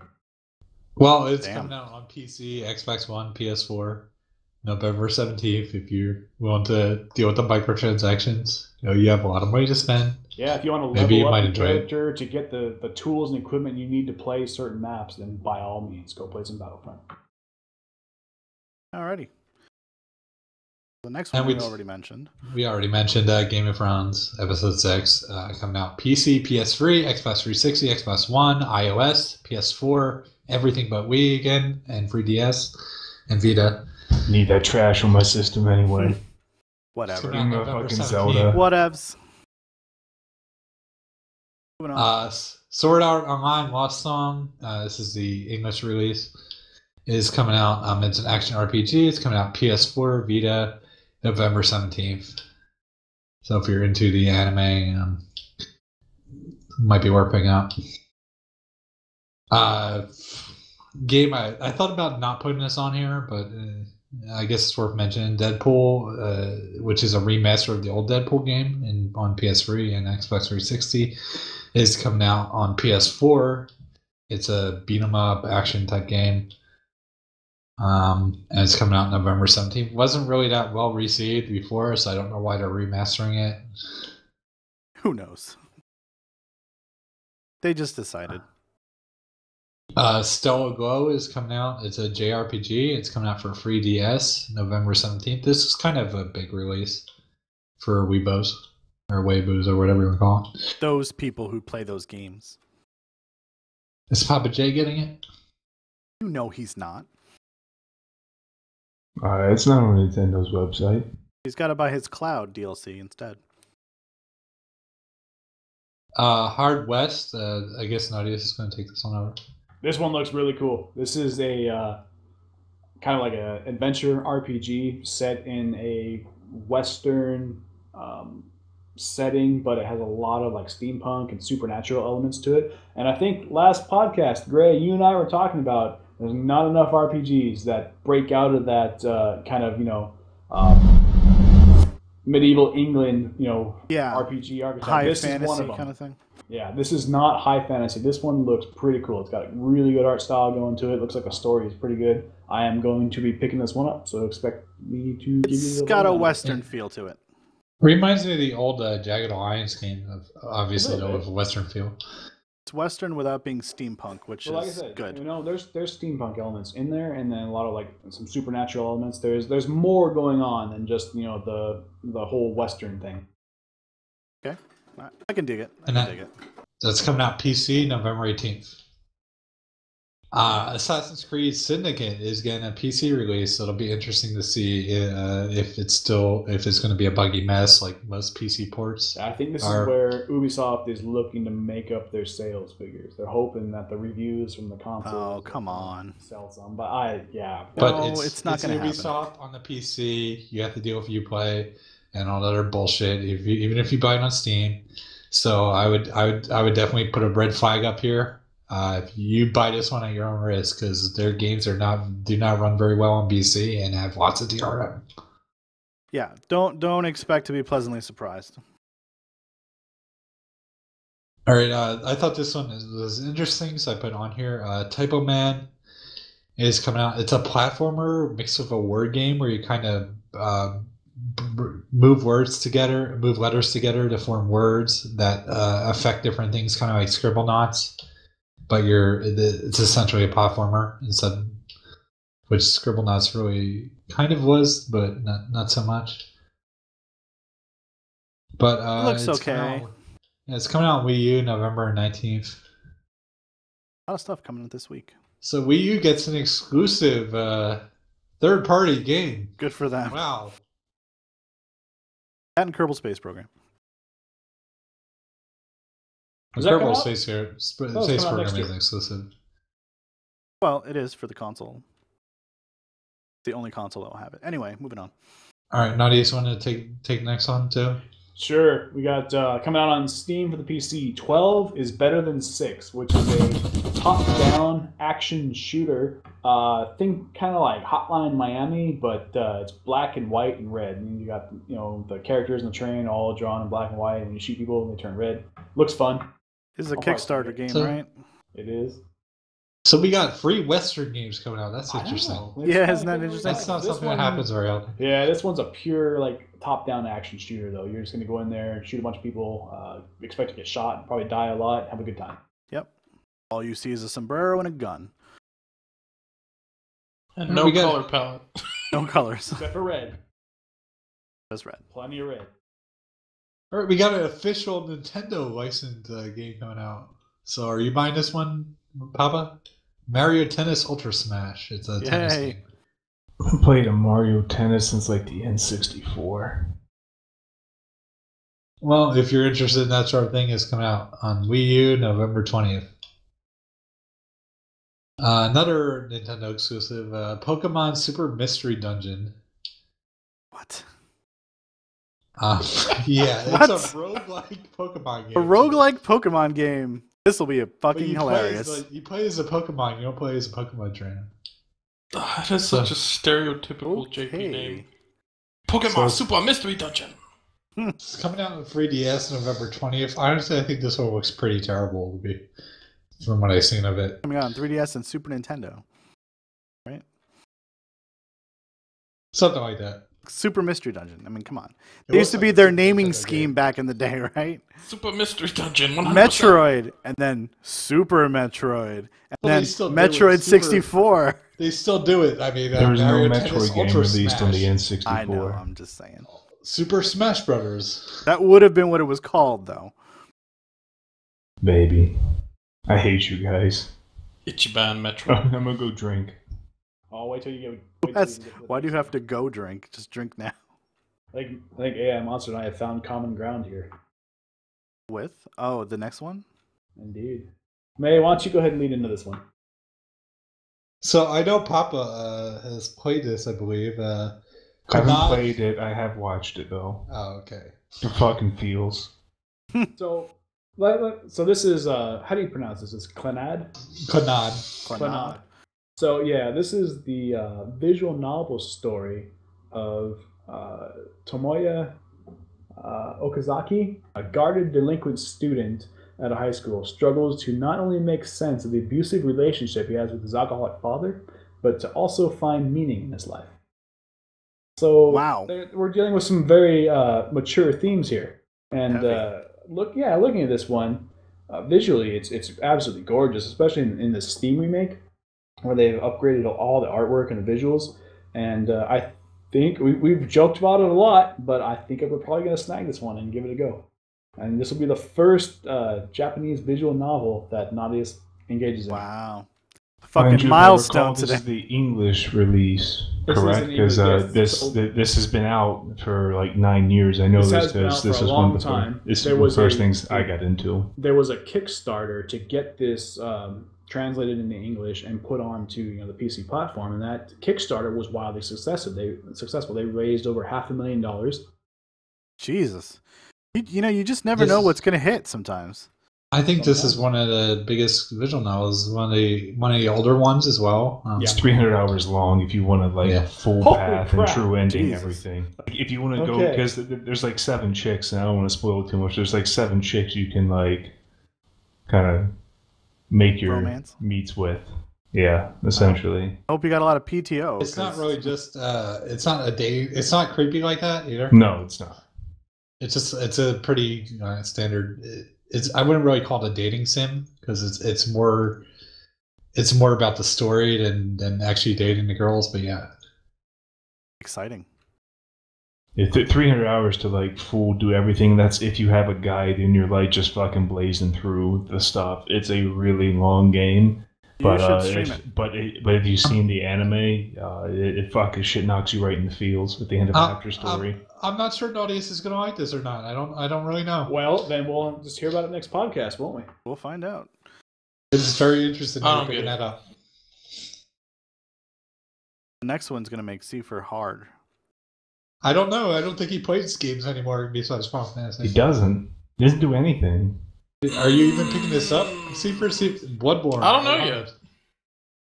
I'll check my bank account. Got to sell some of that, It's just that another gil you game that's have. going to sit in his library. You should sell some of that Pratt Star has to be Citizen investment back. But I yeah, know. it's Pull a Ask Derek for a Smart. refund. Oh, you said the word! Pull a Derek Smart and get it all back, and then cry on Twitter. Just every week, every fucking podcast, we can't avoid saying it. It just happens. All right, so Bloodborne, Old Hunters. PS4, November 24th. I Just mean, look do we forward to really it. need to explain what Saw the they game have is? like a 350-page strategy guide for the DLC. Ridiculous. No, we don't need to explain what Bloodborne is. You're a small person attacking giant monsters, and it's really difficult. You die a lot. And it's the best thing ever. Bad. I'm actually going to skip the next one. Yes. We'll just go straight to Bombshell. Going straight to Bombshell? Okay. This is Curse Network's winner of the I'm All Out of Gum Action Award. This is a top-down action shooter RPG, and it looks beautiful. It's built on the Unreal Engine. It's got a tremendous amount of action in these gorgeously detailed top-down environments. I'm definitely going to be snagging this one. If you I haven't think watched this- the trailer for this one, you need to. I think this game looks great, but I'm just worried about the gameplay. It looks like it'll get pretty repetitive. It looks like it's kind of like the Diablo style games, but you're only controlling. You only get to choose from that one character, and you can switch out weapons and stuff on the fly. But You need I to don't go know, watch it the trailer just- for this game. I've seen Oh, the the trailers. chambers Again, on those it just- revolvers trippy as hell.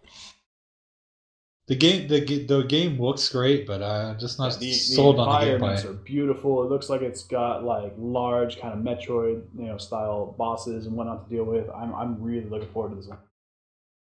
It has a female protagonist. How progressive. Yeah, I know. No, I don't think people are going to call this one progressive. I'm curious how people think about when you have a action RPG top-down shooter, but your main headline is that it's a female protagonist.